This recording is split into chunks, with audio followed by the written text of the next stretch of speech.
I have to be honest in saying that there's not much there in terms of perimenopause and menopause. It's a completely underfunded, under-researched sort of sector in terms of the entirety of women's health. We've got to get our head around it, and we've got to start adapting. We do, and 100% of women go through menopause. There's no avoiding it, there's no delaying it. Yeah. From research, we understand that the first symptoms of perimenopause is anxiety, depression, a loss of sense of self. And that's because you're not really producing progesterone as you were before. Welcome to ResetU, the podcast. My name's Andy Rhodes from Oscar Keeler. Hi, I'm Nathan Gardner. I'm the co-founder of ResetU and CEO of ResetU. And we are joined today in the podcast studio, thanks very much, by Chief Inspector Rebecca Kempster, who is the Met Police's Deputy Chair of their Menopause Advisory Group. Thank you very much. Got that right. And Verity Fotheringham, who is a women's health scientist and founder of Hysteron. Correct. Got that right as Yeah. well. And we're going to be talking today about menopause, perimenopause, big topic, big important issue that we want to learn more about, to put more support into policing around. And we're really grateful you've made the journey to come here today and share your experiences and your thoughts with us. So we'll crack on, because first thing we really want to start with is start maybe with you, Rebecca, in terms of what's brought you to be sat on our couch here today. You know, what's your experiences? What do you bring to the table for us? Yeah, I take it you don't want my normal 1 hour presentation. So, No slide deck. No. So, short story, a number of years ago, I realised I was going through perimenopause. I was pretty much on my own with it. I knew absolutely nothing about it and I wasn't prepared for it in the slightest. It took me a little while to come to terms with. I reached out to other people in the Met and made some really good friends. Nikki Clark-Rogers, who is the current chair of the Menopause Advisory Group, just about to retire, sad times.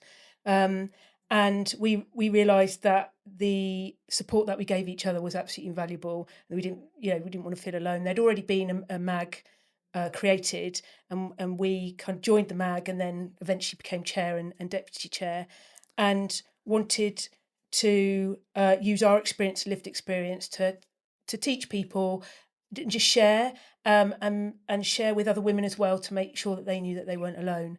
But we also gave our talks on our lived experience to some line managers, senior leaders, etc.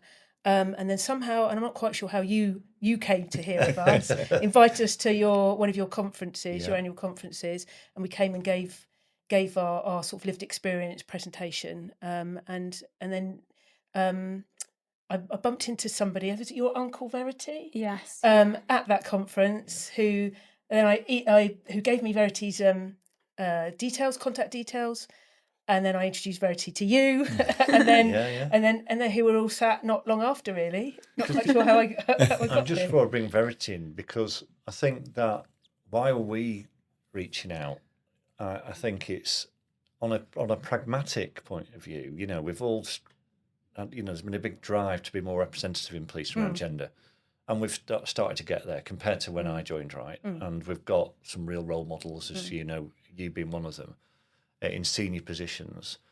But I'm not sure the organisation's adapting to what different people who are entering the workplace want. That's across the piece, actually. We've talked a lot about Gen Z. We do a lot about what new attitudes to work and stuff, but particularly around gender, right? And we know that health issues and things like flexible working, all these sort of things are not always great in the world that we work in. So we're putting this up as a top 3 health priority nationally in policing, because we've got to get our head around it, and we've got to start adapting.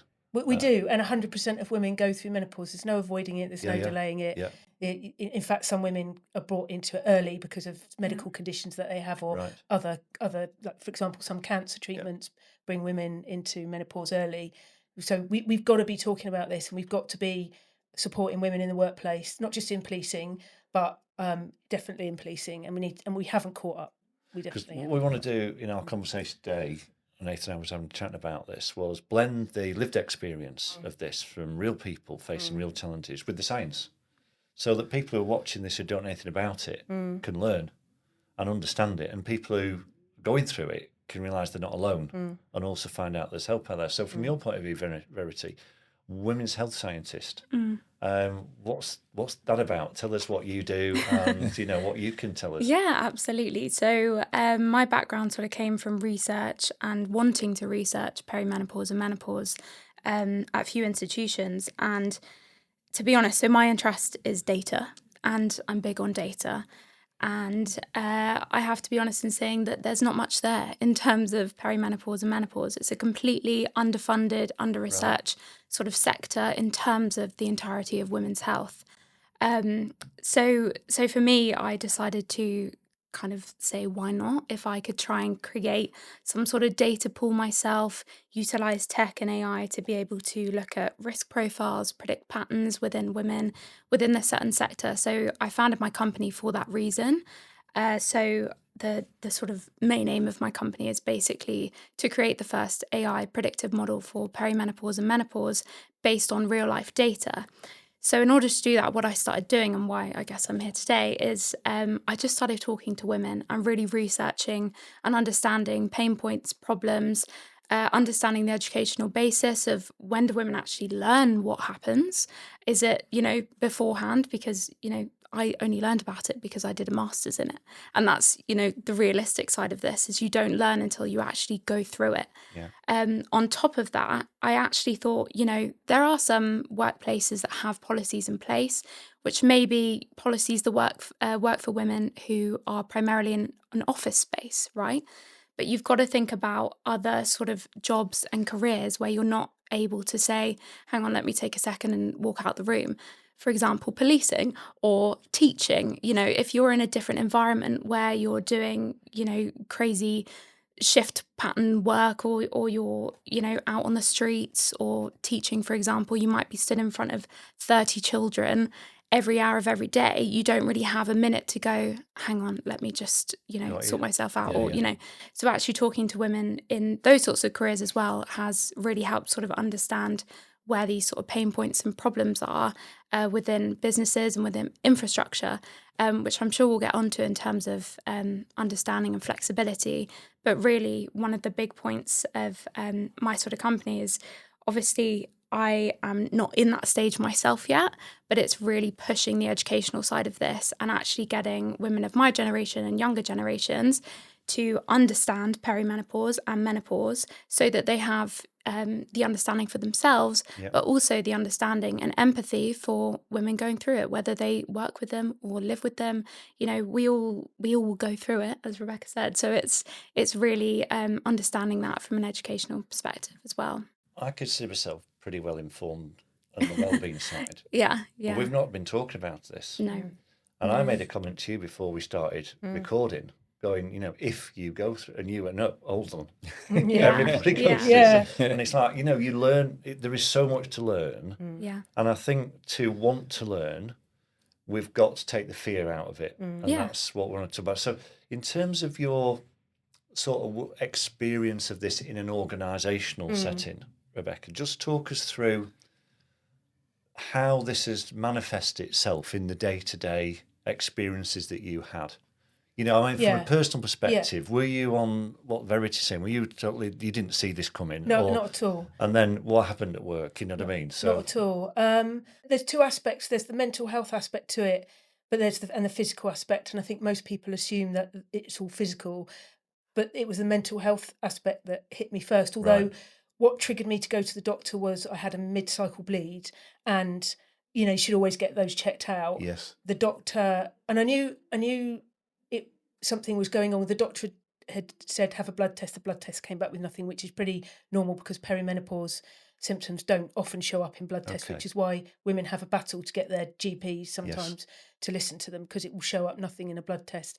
And also a blood test is a snapshot in time. Half an hour later you could take a blood test and it will be different. And it was the I started feeling overwhelmed. I started feeling anxious, not confident, and that just wasn't me, and I just didn't feel myself. At that time, I was in a position to be able to go for some private tests because the NHS wouldn't do anything else. Yeah. So you had to fund your own. Yeah, and it was really expensive. My own private blood with a company, tests with a private company, and I spent all day at this place, and they were brilliant. And what that showed, I was very early stages perimenopause, and I didn't actually need Okay. HRT then.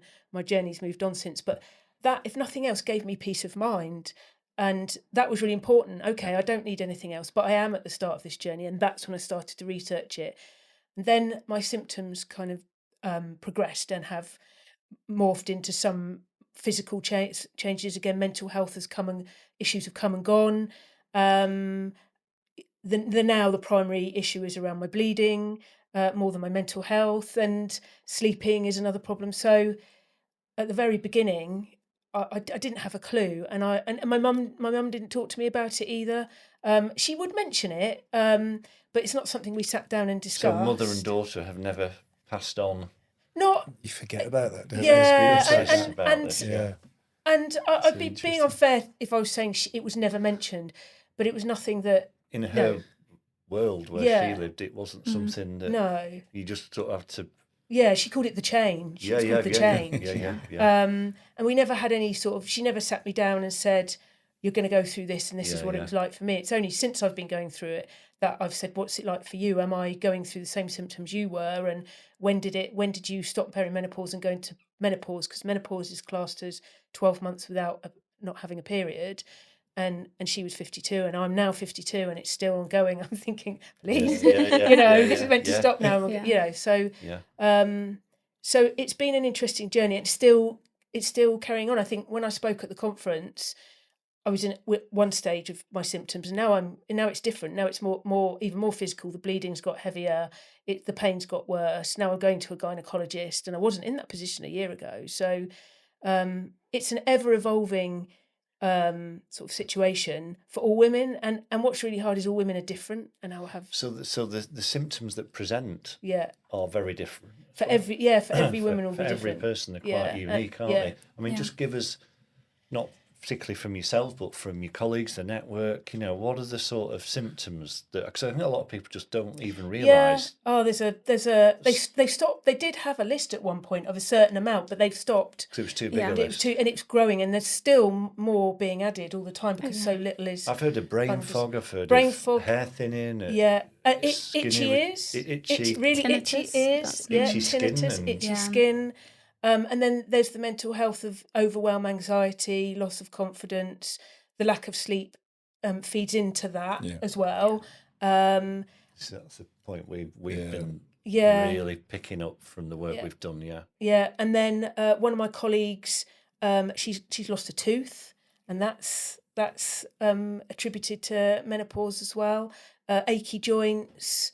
I don't know. You can probably come up with more research, but there's a list of about 85 currently. So that's how it felt for me. This is how I experienced this. From your point of view, Verity, and the science of this, just give us, because we need to try and simplify complexity for people like us, right? What's the science of this in terms of what happens to your body, why it happens? Sure.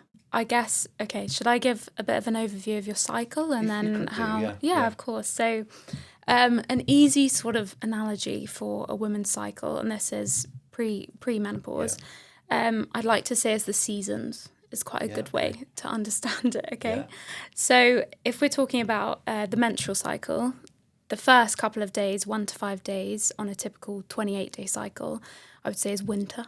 Which is your period. So that's when you have your bleed and you have quite low estrogen, low progesterone. Winter as in, you want to sort of turn into yourself, you need to look after yourself, rest and recovery during that time. Then what happens is basically your brain wants to release FSH, which is your follicle stimulating hormone, which acts on the ovary to basically stimulate follicles. And inside your follicles are your eggs. So during that time, there's an increase in FSH to the ovary. The follicles begin to grow until you have a dominant follicle. During that time, this is the follicular phase, which I would probably call spring. So you're feeling a bit better at this time. You have a rise in estrogen, which is sort of the key hormone that we'll probably talk about here. So during that time, your follicles are releasing estrogen, and this is, making you feel better. You might feel more glowy, more confident at this time. And this is when you get to ovulation. So when estrogen reaches its sort of threshold, the high point, it feeds back to the brain where it will release luteinizing hormone, LH, which causes ovulation, and that's the release of an egg. So during this time, estrogen is at its highest and your egg is being released. So this is sort of your summer. So you're feeling your best. I mean, estrogen is a powerful hormone, right? So it even changes your appearance. You might even look better. Your skin is plumper. You feel better about yourself. Obviously, it's Mother Nature saying it's time to make a baby, right? So that's the whole approach here physiologically. And then what happens, because the egg has been released, what is left is called the corpus luteum, which is basically the leftover follicle, and that starts to produce progesterone. So then you move into the luteal phase, which is the sort of last phase of your cycle, and the progesterone is really making you feel calm. It really has implications on the brain for making you feel calm, sleep better. And during this time, like I mentioned, this is the autumn where you're sort of, coming into this phase. Your progesterone is basically acting on the endometrial lining, which is stopping overgrowth, preparing your uterus for implantation of an embryo, basically. Then if you don't get pregnant, then you have this crash, which is basically where estrogen and progesterone fall completely. And a lot of women have PMS, you've probably heard of, which is premenstrual syndrome. So that's where you typically have irritability, you feel a bit stressed, you might have mood changes, etc. Now, that happens every month, right? But when you move into perimenopause, and especially in terms of ovarian aging, the ovaries are the first tissue to age in the body. Right. So what happens is you have less eggs, and potentially the amount of FSH that you're releasing from the brain is trying really hard to stimulate follicles that sort of aren't there or aren't able to produce as much estrogen. So then what happens is you start to have irregularity in ovulation, so that you therefore don't produce progesterone because you don't have the corpus luteum. You have this irregularity of your main hormones, which are estrogen and progesterone. So as Rebecca mentioned, typically, and I think there's sort of this weird media portrayal of perimenopause and menopause, that it's all hot flushes. And that's what it is. So women don't recognise, if they don't have hot flushes, that they can still be going through perimenopause and menopause. And that's the sort of main symptom that people look out for. But actually, from research, we understand that the first symptoms of perimenopause is anxiety, depression, a loss of sense of self. And that's because you're not really producing progesterone as you were before. And that also causes disrupted sleep. So, I mean, I can tell you there's quite a funny thing that I like to talk about in terms of sleep disruption and science and ethics, right? So when we're talking about sleep disruption in terms of the impact of progesterone on the brain and estrogen on the brain, actually, when we look at sleep studies in terms of science, ethics committees will say that restricting people of 4 to 5 hours of sleep a night for a week is unethical, and is actually the equivalent to being legally intoxicated, right? If you talk to someone in perimenopause, I guarantee that they will probably have fragmented sleep or be sleeping 4 to 5 hours a night, disrupted for months or potentially years, So if that's unethical by research standards, you can imagine how women must feel when actually that happens to them every single day. It is equivalent to, this is the drowsy driving. Yeah, exactly. And what have you. To me, the measure of an expert is someone who can simplify really complicated stuff. So I was with you. I followed that. Good. I followed the seasons, yeah. I think that's hopefully a good analogy. Yeah, very good. One thing I'd just like to, between you both, bounce around a little bit, if that's okay, is if this presents initially with a lot of people, which it does, as a mental health stress, because partly that you don't know what's going on, right? One of the concerns I've got is that and somebody put this really well to me, so all you've got is a hammer, all you see is nails. We've got therapy. I'm not against therapy. I'm married to a therapist, right? But we send a lot of people to therapy who are not psychologically unwell. They are going through a period in their life where they are stressed, anxious, depressed about something, but we don't talk about the something in the work. We send them to see a therapist, say, well, that'll fix it. Were you at any point, Rebecca, when you were starting to feel the impact on your mental health, were you introduced or sent down pathways like that, and did any of that help or hinder you? What was your sort of I wasn't. I'm a fan take on of it? therapy, but I think therapy is... I'm not sure that would have helped me with menopause, because therapy is for, I don't know, normally there's a reason or an issue, or you'll have, it's not a mental health problem, menopause. It's not. I'm not sure I could have talked my way out of it and felt any better, because it's all hormone. I'm being driven by hormones. I'm not being driven by something that's happened, or a reason or a breakdown. I'm being driven by hormones. So you could. So my symptom in terms of mental health was, some women get irritated, and I have gone through that. But before that, it was I would cry very easily. I'm not a crier, but things would upset me very easily to tears. And on some days, it was so bad that you could just say something really innocuous, and I might burst into tears. No amount of therapy would have changed that. Therapy isn't going to change what's happening to my hormones. Would you agree? Absolutely. But similar to that, there's what we sort of call this antidepressant epidemic. So a lot of the time, women who are presenting with depression, anxiety, etc., will go to their doctor, and they're prescribed antidepressants. And to be fair to doctors, a lot of them don't understand or aren't sort of educated in menopause. I mean, we've seen that in a recent survey. I think it was 52% of GPs said they didn't feel comfortable in supporting or treating menopause, which we can talk about. So it's potluck really in terms of who you're getting. But if the first signs that you're presenting are clinical depression, and there's no understanding that there's a hormonal factor in that, you're then prescribing antidepressants where they probably won't do much. If this is a estrogen or progesterone deficiency, that's what needs to be understood. But there's sort of this dismissal in terms of healthcare that actually people say that you're too young. So if you're in your 40s and you present with just anxiety and depression, a lot of doctors will say, well, that's clear. Here's the standard. I was told I was mildly depressed. Yeah. That was by my doctor. Yeah. That's what I was told. Yeah. And I knew I wasn't. Your own body, and and I knew I wasn't, because I wasn't feeling the same way all the time. It would come and go. Did you feel any when you went for the private test? Did you kind of, when they you had them and they said, right, you're perimenopause, did you leave? Go, okay, I know what it is now. And there wasn't a sense of relief, was there? Or... Oh yeah, there was. Massive. Oh, was there? It was. Okay. It was a sense of, I'm not going mad. I'm not mildly depressed. I know what this is now, and now I can start research. I know my body's going through it. Now I can start doing my own research, and I can start looking at. They said that I wasn't at the stage where I needed any HRT, but I could look up what that might look like going forward, and it was just that.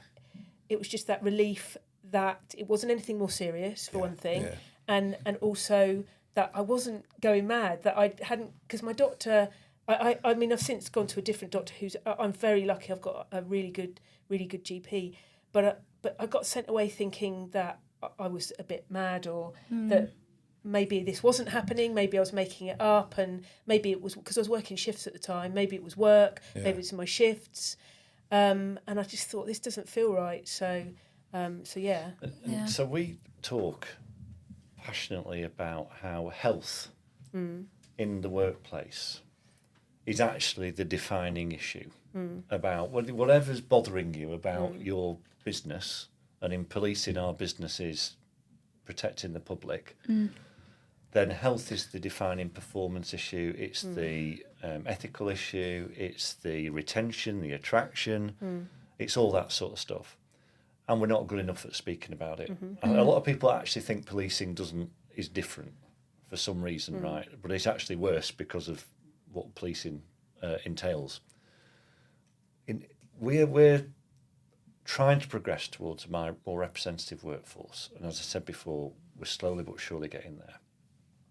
I feel as though we're sleepwalking into a problem that we already know is going to happen, because we already know that the highest mid-service leavers in policing are female. This is police officers are female officers. And we know, or are starting to know a little bit more, because of the amazing work our network's doing about the operational implications for people of when they're trying to cope with all this stuff, when they're going through perimenopause, menopause. I'm trying to find the answer. I'm probably solutioneering, right? Because it's a man thing. Sorry. It's a police thing as well. It's a police thing. It is Yeah, actually. true. Everything's like a football match Yeah. that needs to start and Yeah. finish on time, isn't it? So we're in this, aren't we? Fixer, problem fixing solver it, mode. Apologise for doing that because it's not about that, but it's about what can we do to adapt? Because I think we need to start doing it very fast because it is upon us, and I think it's a consequence that we haven't planned for. I'll come to both of you on that one because I think there's from an organisational perspective, what's going to help? I think what's working is people are starting to talk about it more, and I think there's people who are going through it, male colleagues with their partners, their wives, and that's opening them up to talking about it. I think when I was at the beginning of my journey, I didn't want to talk about it. I was really coming to terms with it. I felt embarrassed. But now, but then I started to talk to other women, and I thought, no, this is going to happen to everybody, and I'm quite happy to talk to anybody about it. But there are still women out there that aren't. Don't feel confident. Yeah. So I'd never sort of advocate saying to a woman, "Oh, are you menopausal?" Never ask the question, "Are you menopausal?" because that will either be insulting or somebody will just retreat even further into their shell. But I think so we've moved on really well, I think, in terms of talking about it. But now there isn't sort of the policies and procedures to support women in terms of sickness policies. It's a one size fits all. So you get penalised if you're off, and if you're off a certain number of times, and that can be linked to your cycle or linked to your promotions. Yeah, detrimental to promotion. You won't get supported. Because some of the menopause symptoms are psychological and they're not seen, then that's not seen as it's very hard to prove, if you like. Yeah. There are also women leaders that I've heard of that are saying, well, you should be able to come in because I can. I've gone through menopause and I can go through. I can come in. Yeah. We need to have better structures in terms of our policies that are more flexible for women going through menopause and other menstrual health conditions as well. Yes. But it is a one size fits all for everybody that penalises you essentially. Yeah. So women are frightened of going off. We're not flexible enough in terms of our policies, flexible working arrangements. And also, for me, for example, a flexible working arrangement wouldn't have done me any good because my symptoms are different every day. I've been really lucky in that I've had some very understanding managers who have been absolutely brilliant. And for me, just having the confidence that one day I could phone up and say, look, I'm really bleeding heavily and I'm an awful amount of pain. Can I work from home today? I've been lucky that I'm in a position for them to say yes. Firstly, not everybody's in that position in the job role that they're in to be able to do it. And secondly, some of the managers will just say, no, you're not doing that. And there's no recourse to, you have to then call in sick and then that impacts your sickness. Yeah. So it's around the sort of the structures and around our policies and procedures that prevent us moving forward. And there seems to be a real reluctance to change that at a higher level. And I might be speaking out of turn, but I think it's important that I do say that this is all of your women in the workforce that are going to be impacted by this at some point in their career. We're now not retiring at 50, we're retiring at 60. So all your women are going to go through this. Yeah. They definitely are if they're going to stay on till 60. Mm-hmm. You need to move with the times and you need to support them because they're going to leave. Your retention problem, I think, is going to get worse, not better. Yeah. Mm. I think it's interesting because you said, was it 85 potential symptoms? Oh, yeah. So, and I think what you're saying there, it's like, it's not just one, is it? Or just a handful. So it's like, it's not like a tick list. Oh, which one? And it's a night. I don't get hot flushes. Exactly. I don't get hot flushes. And I think that's the it's so interesting. I think that's also part of what you were saying in terms of flexibility to policy, because there's sort of this, like Rebecca said, this comparative element, which is like, well, Sally's fine, she can do her job, why can't you? When actually, because there are so many symptoms and, the way that you have symptoms or respond to hormonal fluctuations is dependent on genetics, your lifestyle factors, treatment, there's so many factors to it. It's not this sort of one size fits all policy, as we were saying. So I think in terms of, as well, a big thing as well is that there's no sort of predictable time frame, if you like. So, and I don't mean this in a strange way, but pregnancy and maternity is sort of easier to understand because you sort of have a baby, and then that's sort of there's an understanding of the time frame of 9 months of maternity, or how long you want to take, or coming back to work, etc. But with perimenopause and menopause, you actually don't know your own personal physiology until you go through that. So it might be that you're in perimenopause for 10 to 12 years, and then you go through menopause. And it's not something that's measurable by workplaces of saying this happens at this time, this happens at this age. And it's dependent on everybody's own personal physiology. We had a speaker at one of our conferences a couple of years ago. It was a man and wife team. And he talked about her journey. And she got a new line manager. And the line manager said, no, you've recovered from it now. It's like you'd had a cold. Yeah. And they said, no, I've got an adjustment from the previous time. No, let's finish that. We're busy. You're coming back, type of thing. And then needless to say, end up in a usual car crash, at an employment tribunal, all this sort of stuff. And I sort of think, when you'll both talk about this, I think is a classic but absolutely massive example of how big organisations struggle to personalise. Yeah. And individualise and look at people as, holistically. Yeah. Because it doesn't matter what health issue you pick, people will label the health issue as one thing or another. And we're certainly, from your experience, Nathan, going around doing the sleep fatigue recovery stuff with wearables, this came up, didn't it, menopause, perimenopause, very quickly, because you were working with a lot of female officers who felt confident. They were looking at the data and they're going, well, yeah, because of this. And it gave almost like an opportunity for people to speak to us, didn't it? Yeah, and I think it's interesting what's been discussed so far in that, how we can kind of look at that. Because when we're looking at the sleep stuff, it's like opening Pandora's box of sleep, because there's so many things that drives good sleep, bad sleep. And everyone, and again, it was thinking that we should label, just one thing, you need to do X, Y, and Z. And if there was a checklist of things to do to try and get good sleep, and I had lots of people going, I've done exactly what you said. I wind down, I put my phone down, I do this and I do that. It's still terrible. And okay, there's a bit more to it then. There's going to be some, and I do think that, and I think sometimes the advancements of technology, we've used lots of different wearables and trying to educate. It was to drive that awareness, to understand that, and then also to sort of, and again, there's areas where, I know we've raised it a couple of times, the educational for me, I'm kind of more into that sleep fatigue recovery. So the women's health stuff for me was a new area to kind of have that.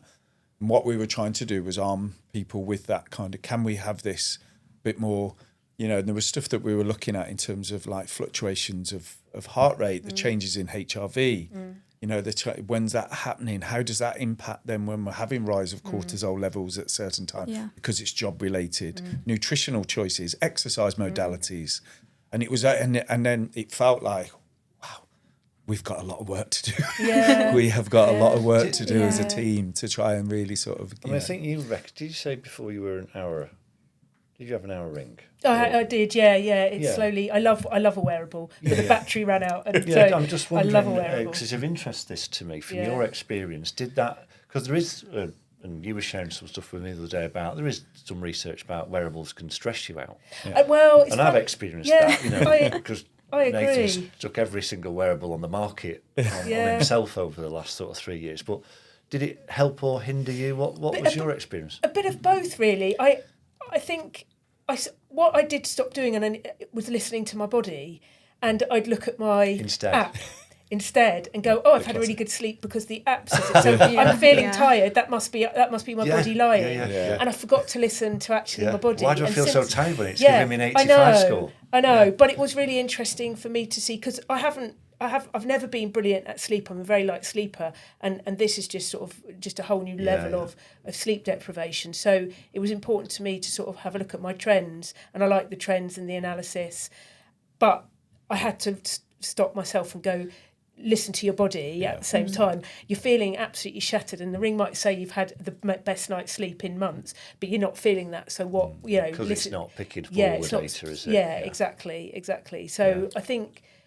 that you've got to take it for what it is, and the data is brilliant, but also listen. Well, I'd say just listen to your body as well. One of the big ones we've seen was about that when some of the women that had wearables was the hot flush, and saying it hasn't spiked in my, but, you know, some that measure skin temperature and so forth, and it was always seems to be where I felt that some of the technology wasn't quite there, because some of the wearables wasn't designed to do certain aspects and how it worked. So I do think there wasn't like a menopause, perimenopause wearable, you know, at that point, you know, and I do think that we've got to it, but 100% that it's that balance of the data, how you feel, what does that mean for me? What is it a reflection of? Is it a reflection of my habits? Have I just working late? Was I stressed? Is my workload too much? What else can I change?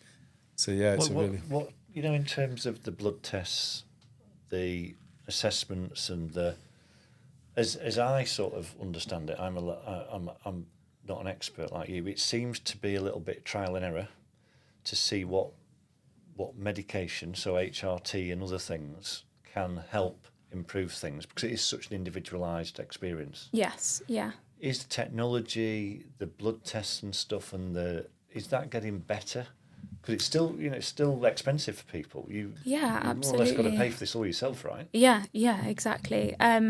I mean, again, self-promo here, but that's sort of what we're trying to do in terms of the blood test. But on top of that, just to touch on long-term health as well, because I think a lot of blood tests only focus on hormones only, which are important. But in terms of holistic health, we need to be looking at bone health, heart health, nutrition, stress, all of these things that we were discussing in terms of then treatment plans, in terms of HRT, and what works for you physiologically. I think at the moment, in terms of healthcare, and especially in the NHS, because there is this sort of, I guess, dismissal and not as much understanding in terms of HRT and treatment plans, then a lot of women will go to their GP, be given sort of a one-size-fits-all treatment of HRT, think that that's all that there is, and then potentially go away and it doesn't work for them, or they get given one dose and they think that's it. When actually there's a plethora, almost a menu of what you can trial and error in terms of, ways that you take HRT, whether that be patches, gels, topical creams, pills, etc., and at different doses. So really, like we said, it's having that physiological, individualistic approach of finding what works for you. But that can take time. So at the moment, because of the way the NHS is, a lot of women find that they have to go to their GP. I think it's 1 in 5 women go to their GP 6 or more times before receiving any treatment. Really? If you think how hard it is to get a GP appointment, regardless, and then, you're looking at potentially 6 before you get treatment, and then that might not work for you and you have to go back or adjust. It's quite a long and complicated process, right? So I would say in terms of testing, as Rebecca said, we know that blood tests are a snapshot in time. So it's important to, use your wearable data, use your blood data, but have longitudinal measures, whether that's you measure again in a year, you measure again in 6 months, just really understanding all of those factors across all areas of your health to be able to understand what works best for you. But where are we going with this? I spoke the other week to a friend of mine, senior female officer, high stress role, and she was telling me about when she first started experiencing the menopause. Yeah. And she didn't see it coming. And she said, I've never, ever felt no confidence, alone, lived on her own at the time, frightened, anxious, and I thought, this just isn't me. And it was almost a breakdown where she locked herself in her own house for a time because she felt she didn't feel like she could go out because she was a different person. And she said it was just like my personality had flipped.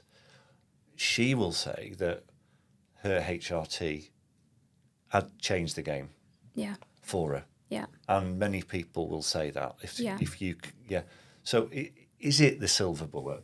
Can I come in Or a little not? bit with that? Because I'm on HRT. Yeah. And I was put on it, and it isn't. But what for me, it hasn't been. What it's done is dampened my symptoms, I would say. So it's managing managing symptom, the symptoms. But the problem for me has been my symptoms have then changed, and as Verity says, it's been you can have this patch, and then you can try a patch and a pill, but they're all one standard dose of patch.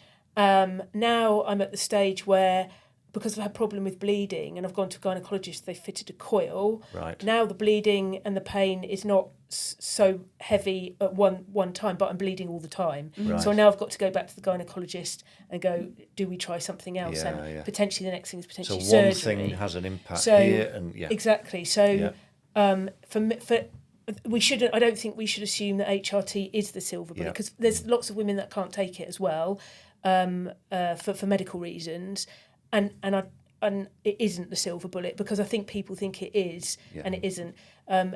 You speak to some women and that it's absolutely amazing. So I don't criticise anybody for trying it. For me, it massively helped. I asked the question because I think when some people do say it's fixed it, if it doesn't fix it for you, that can be an added level of stress and confusion. And why not me? Because I've spoken to Rebecca and everything seems fine. It's like a magic pouch type of thing. You know, because I do think these myths are what we're trying to get across here by speaking to people and try to sort of debunk some of these myths that, you know, are out there. Although it's not the silver bullet, we do say that it's definitely the gold standard in terms of treatment. So like we were saying, obviously it's good for sort of helping with symptoms. A lot of women find that it particularly helps with hot flushes and sleep disruption.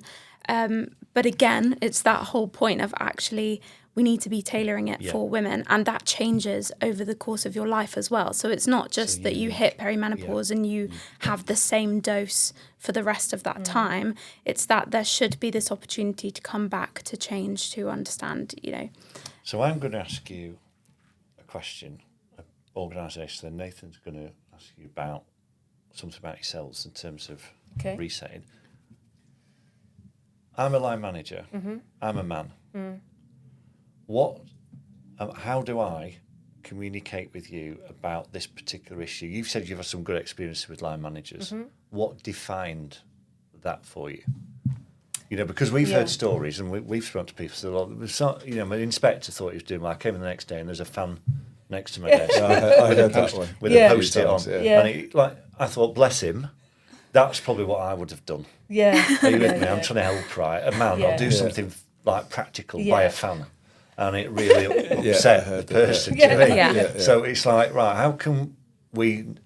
Right, we need to be more educated, but how can we be less clumsy? How can what does good look like for you? I think talk to that individual woman about what her symptoms, how her symptoms are impacting work.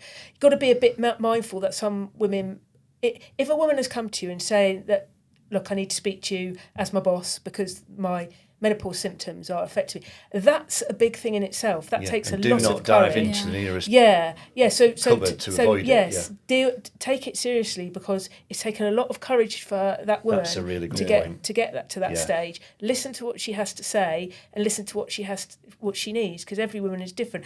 A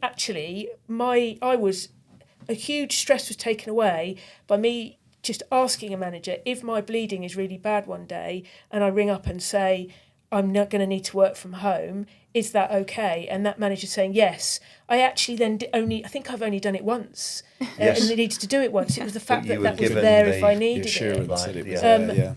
I think for some line managers it's really hard because not everything is in their gift to be able to give. So for some women, being able to work from home more would really, really help them. But we don't have that in our gift in a policing environment. I think there's also responsibility on women, and I do say this to women, to talk to their line manager. So you can't expect your line manager to put something in place for you if you don't go and speak to them. So I do try and encourage, and I will speak to managers on women's behalf if they want to. But we as women also have a bit of a responsibility when we're feeling able, when we've come to terms with our symptoms, to talk to people and have honest conversations about how it's going to impact them Yeah. as well. So I think it's not all on line managers. I think it's on all of us. I think it's on men that have got wives going, let's talk about it. I'll talk about it in an open office, and I mean, if people are embarrassed, they don't show it. But I mean, at my level, definitely men are talking about it more. But I don't want to put it all on line managers. But be a listen, just listen. I always find with anything like this, when we first talked about mental health, it's like rock the boat, don't get thrown out of it. You know, I think we've got to provoke this, and by talking about it. So, you know, when I mention it to keynote, I can see people sort of going, you know, and they've not talked about it at home, right? So that's not even at work, never mind at home. But I think that's a really good point. Nathan, you sort of wanted to cover off, didn't you? From you always like to ask. Oh yeah, the people who come on our podcast, what they do. What's your? Yeah, I'll start with you. So we're always keen to know what people are doing to help themselves reset physically and mentally. So it's always a question that I like to ask. So for yourself, business owner, clearly very educated with regard to your knowledge earlier about this. So please do share with me what's your go-to. What do you do to help reset after a kind of a busy weekday? Sure. I mean, I will say I made the deliberate decision this year to quit all social media. I thought you were going to say red wine then. No, still drink. Really? Apart from LinkedIn, because that's, you know, business promo. But social media really, because screen time, awful. And I think it's one of those things where you think that you're being productive by being on your phone or you know, but actually it's awful. And a lot of the time I'd be sat with friends or family and everyone would be staring at a screen, and you think, well, what are you doing? What's more important than right now? So for me, in terms of resetting, has actually been no screens, putting that away, and actually we're doing an app on a mobile. Yeah, I know. Well, you know, there's a time and a place. Yeah. It's just having a break and being present with people has been absolutely a game changer in terms of actually switching off. And then I guess physically on top of that, I'm obsessed with like spin bikes. I've recently got a Peloton. I don't know if I can mention you're the not brands. One of those Pelotons. Well, they're all getting discounted. But but just I don't know, staying active, staying healthy, but just enjoying it as well. When you enjoy it, I think it's you know, so much better. But don't you, when you have a Peloton, you need to tell everyone that you've got a Peloton. So you need Why do you think media. I'm saying it? Yeah. You need to put it on there about your Peloton data. Yeah, exactly. So you've got a bit of both. You've got mental reset and then your physical reset. Yes, yeah, absolutely. And Rebecca, what about you? What's your go-to for your resetting? And I'm guessing from what you said before we started recording about your shifting work and location and commuting and so it sounds like you have a hectic week. It's long days. It's really long days. So the weekends are really important to me. All my rest days. You know, if I'm working at the weekend. So a couple of things. I think mental health wise, it's been yoga. I've recently got back into yoga. Absolutely love it. Yeah. Mainly because I'm so focused on balancing. I can't think about anybody else. Don't fall over.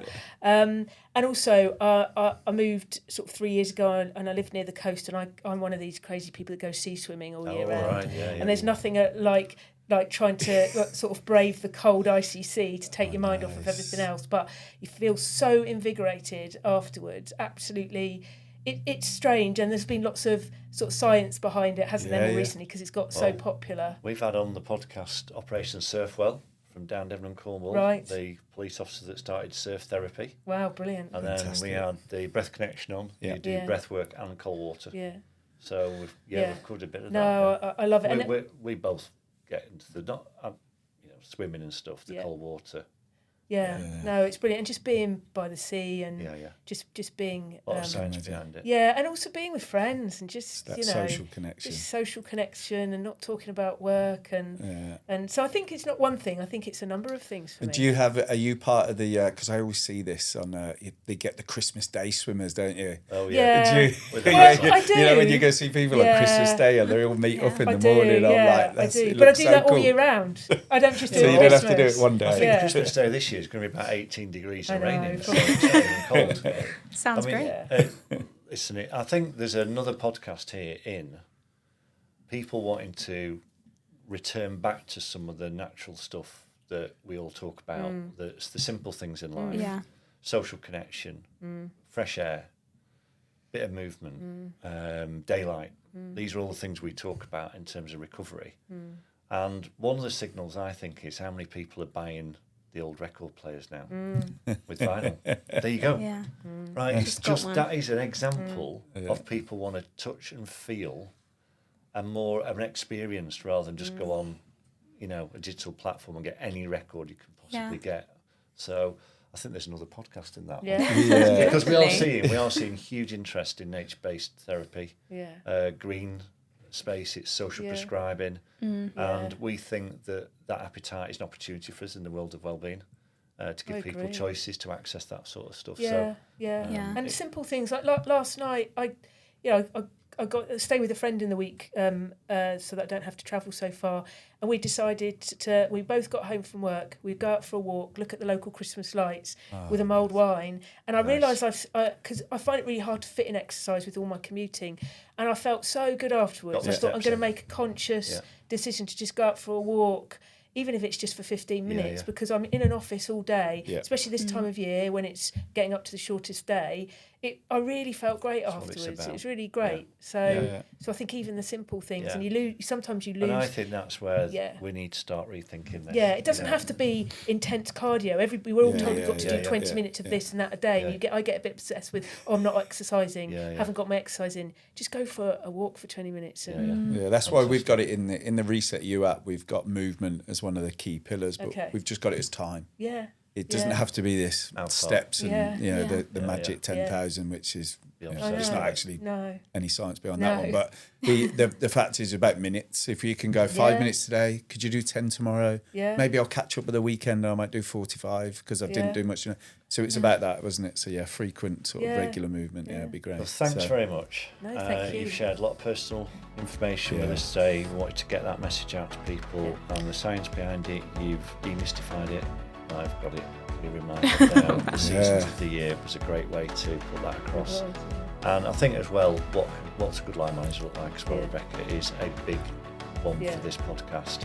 You know, and knowing that if someone wants to talk to you about this, that's taken a long time for them to come forward and do that. And that's a big responsibility you should take seriously, isn't it? And do your best for them. So thanks very much. No, thanks. Thank you. Looking forward to speaking to you more as we develop this series of podcasts. Yeah, Thanks very definitely. much. Thank you to both of you. Thank you. Thank you. Thank you.